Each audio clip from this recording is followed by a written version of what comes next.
Assalamu alaikum warahmatullahi wabarakatuh. Here I am Khalil Ahmed Qureshi and today I am going to teach you about food business. दोस्तों हे जो food जो कारोबार है यो इंतहाई मुफ़ीद फ़ायदेमंद कारोबार है। इन कारोबार के हवाले से अॼु मां तव्हांखे ॿुधाईंदुसि।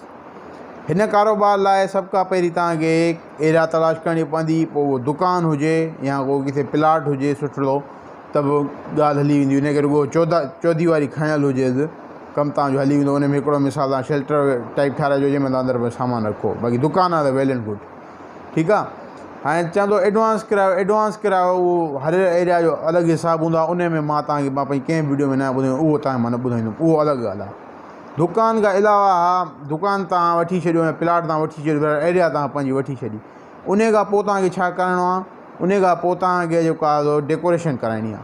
डेकोरेशन में छा तव्हांखे पेंट कराइणो आहे ऐं लाइटिंग कराइणी आहे, लाइटूं हणाइणियूं आहिनि, ऐं उन खां अलावा जेको आहे तव्हांखे पखो हणाइणो आहे ऐं ॿियो तव्हांखे पेनाफ्लेक्स वग़ैरह ठाराइणा आहिनि।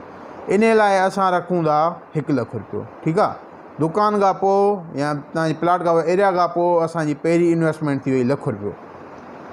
उन खां पोइ छा आहे करिणो? उन खां पोइ तव्हांखे फर्नीचर आणिणो आहे जंहिंमें माण्हू वेही सघनि, उते तव्हां जेको सिटिंग एरिया में तव्हांजी में माण्हू वेही सघनि। उन लाइ 1500 रुपया अगरि माण्हू फी कुर्सी जे हिसाब सां रखे त 4 कुर्सियूं असांखे मिलियूं 6000 रुपया ऐं हिकिड़ी टेबल असांखे ईज़िली 4000 में सुठी मिली वेंदी। से थिया तव्हांजा 10,000। 10,000 जे हिसाब सां अगरि माण्हू फी सेट जे हिसाब सां ॿधे त 10 सेटनि जा थियो तव्हांजो 1 लख रुपयो। 1 लख रुपयो तव्हां इहो रखियो, से थिया तव्हांजा 2 लख। उन खां अलावा जेको आहे स्टॉल किचन जे लाइ जेको तव्हांखे खपे ऐं ॿियो उन जेको इक्विपमेंट्स किचन इक्विपमेंट्स, बहरहाल मां जेको किचन तव्हांजो जेको तव्हां सेट कयो उन लाइ उहो जेको सामान तव्हांजो उन लाइ असां रखूं था 1.5 लख रुपयो। से थिया असांजा 3 लख रुपया, ठीकु आहे। एसि ताईं असांजो ख़र्चु 3 लख रुपया थिया। उन खां अलावा तव्हांखे गैस सिलेंडर खपनि। गैस सिलेंडर असां 10,000 रुपया रखूं था, हाली फ़िलहाल हिकिड़े मां कमु हलायो, ठीकु आहे। इहे थिया असांजा 3,60,000। उन खां अलावा तव्हां हिकिड़ो रेफ्रिजरेटर वठो, तव्हां डिफ्रीज़र वठो या रेफ्रिजरेटर वठो जेको हूंदो आहे टॉल या जेको तव्हां डिफ्रीज़र वठो, उहो तव्हां ते पाण ते डिपेंड थो करे तव्हां कहिड़ी शइ तव्हांखे वधीक तव्हां मुतमिनदार रहो। उन लाइ असां रखूं था 50,000 रुपया फ्रिज लाइ, ठीकु आहे। से थिया असांजा 4,10,000 रुपया। 4,10,000 रुपयनि में असांजो माना कि हिकिड़ो सेटअप असांजो तयारु थी वेंदो, जंहिंमें दुकानु अलॻि आहे। दुकानु आहे त तव्हांजो माना एरिया तव्हां वटि आहे त तव्हांजो 4,10,000 में तव्हांजो सेटअप तयारु थी वेंदो। उन खां पोइ तव्हां जेको आहे उन में तव्हां स्टॉक वठी अचो, सामान वठी अचो। सामान हाणे उहो तव्हां पाण ते डिपेंड थो करे तव्हां कहिड़ी शइ तव्हां वधीक तव्हां सुठी तव्हां पचाइण ॼाणियो था। तव्हां जेको आहे पंहिंजे एरिया जे हिसाब सां उहो तव्हां उन लाइ तजुर्बो लाज़मी आहे। तव्हां तजुर्बो किथे न किथे कंहिं दुकान ते उन कैटेगरीअ ते 6-7 महीना तव्हां बीह तजुर्बो ते हासिलु करे वठो। उन खां पोइ तव्हां जेको आहे पंहिंजो स्टॉक आणियो। स्टॉक तव्हां जेको आहे स्टार्टिंग में मां तव्हांखे सजेस्ट कंदुमि त 20 खां 30,000 जो आणियो, वधीक न आणियो। उहो तव्हां आणियो, फ़र्ज़ु कयो जेकॾहिं तव्हां 20,000 जो आणियो था त तव्हांजा हिते तव्हांजी असांजी इन्वेस्टमेंट पवंदी 4,30,000 रुपया। 4,30,000 में तव्हांजो कमु शुरू थींदो, पर मां थो चवां पोइ हिते तव्हां वटि कुझु बैलेंस लाज़मी हुजे।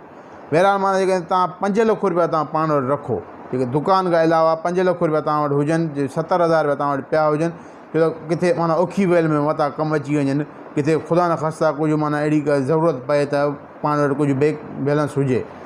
बाक़ी ॿिया जेसि ताईं ॻाल्हि थी आहे रनिंग एक्सपेंस जी, त रनिंग एक्सपेंस त मां जेको भाउ मुंहिंजो इहो कारोबार शुरू करणु चाहे थो त उनखे इहो सजेस्ट कंदुमि त तव्हांखे पाण खे कुकिंग अचणु खपे।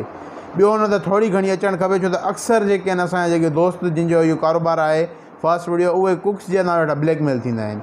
छो त हुननि खे कारीगर खे ख़बर हूंदी आहे मां थमास हिनखे पाण खे अणवाक़िफ़ आहे, हिनखे अचे कोन थो, जेको जीअं चवंदो मां उहा कंदो, ब्लैकमेल कंदोमांसि थींदो पियो। जेकॾहिं तव्हां वटि पाण वटि हुनुरु हूंदो न त पोइ तव्हांखे कारीगर जी परवाह ई न आहे।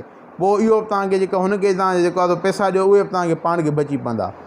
इहो तव्हां लाज़मी करे वठिजो। बाक़ी कारीगर न त जेको आहे जेसिताईं मूंखे ख़बर आहे त 1500 खां घटि कारीगर ॾियारी नथा वठनि। से थिया अगरि 1000 रुपये जे हिसाब सां रखूं त मंथली तव्हांजा 30,000। उन खां अलावा लाइट जो बिल तव्हां पाण अगरि एसी वग़ैरह हणायो था त उनजो त अलॻि हिसाबु थींदो, न त तव्हांजो 8 खां 10,000 रुपया इहो बि तव्हांजो लाइट जो बिल बची वेंदो। उन खां अलावा तव्हांखे 2 हेल्पर खपनि, हिकिड़ो जेको सफ़ाई वग़ैरह लाइ, ॿियो वेटर खपे, त उहो बि हाणे एरिया जे हिसाब सां माना एरिया हर एरिया में अलॻि लेबर जी जेको आहे चार्ज अलॻि थो करे। पोइ बि न त पोइ बि तव्हांजो उन जा बि तव्हांखे 10,000 रुपया थी वेंदा। से थिया 30,000 तव्हांजी कारीगरी मज़ूरी, 10,000 लाइट जो बिल ऐं 10,000 हे तव्हांजा। इहे तव्हांजा हिते थिया 50,000 50,000 त कुझु न थियो, हिते ई तव्हांजो ख़र्चु निकिरी वियो जेकॾहिं तव्हां वटि कारीगर न आहे। उन खां अलावा रेंट दुकान जी अलॻि आहे ऐं ॿियो माना चांहि पाणी जो ख़र्चु ॿियो अलॻि थिए थो, उहो आहे। बाक़ी हे जेसि ताईं प्रॉफिट मार्जिन जी ॻाल्हि कजे त प्रॉफिट मार्जिन हिन में सुठो हूंदो आहे। मुख़्तलिफ़ कारोबार मुख़्तलिफ़ शयुनि में मुख़्तलिफ़ हूंदो आहे। मिसाल बर्गर आहे त बर्गर में 25 खां 30% आहे, बिरयानी आहे त बिरयानी में 50% आहे ऐं ॿियो माना के ॿियूं काफ़ी ॻाल्हियूं आहिनि, ॿियूं माना ॿियनि सामाननि में ॿियो मुख़्तलिफ़ आहे।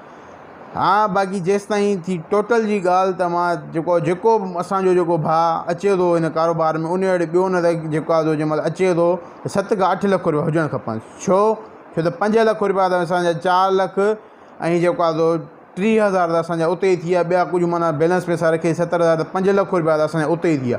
उन खां अलावा जेको शॉप जो एडवांस किरायो थियो ऐं ॿियो न त 12 महीननि जो रेंट पाण वटि पियल हुजे त ख़ुदा न ख़ास्ता मुंहिंजो कमु 12 महीना रुकिजी वञे न हले त मूंखे मुंहिंजो जेको आहे मूं वटि पंहिंजा पैसा पियल हुजनि। जीअं मिसाल हींअर कोरोना वायरस जे करे लॉकडाउन में कमु बंदि लॻा पिया आहिनि त घटि में घटि मूंखे रेंट जे तरह पैसा पिया हुजनि। सो हे इहो असांजी वीडियो अगरि पसंदि आई त लाइक कजो, कमेंट में पंहिंजी राह खां आगाह ज़रूरु कजो। अगरि चैनल खे अञा ताईं सब्सक्राइब नथा कयो त सब्सक्राइब कयो ऐं बेल आइकन खे दबायो। पंहिंजो ॾाढो ख़्यालु रखिजो। अल्लाह हाफ़िज़ एंड अस्सलाम वालेकुम।